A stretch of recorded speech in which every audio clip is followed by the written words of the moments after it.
భారతదేశం దెబ్బతిన్న ప్రతిసారి అంతర్గత శక్తుల వల్లే కానీ బహిర్గత శక్తుల శక్తి వల్ల కాదు. బ్రిటిషోడు మన మీద యుద్ధం చేసి గెలిచి ఈ దేశాన్ని పరిపాలించాల.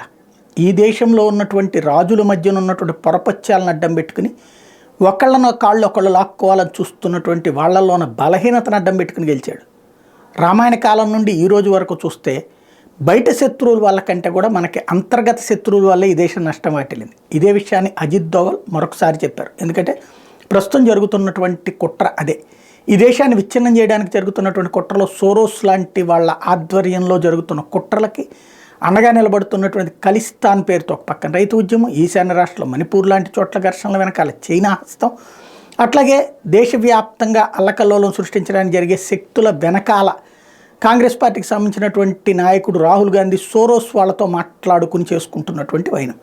దాన్నే గుర్తు చేస్తూ ఈ దేశాన్ని అంతర్గత శక్తుల నుంచినే కాపాడుకోవాల్సినటువంటి అవసరం ఉందని ప్రత్యేకంగా స్పష్టమైన సందేశం ఇచ్చారు అజిత్ దోవల్.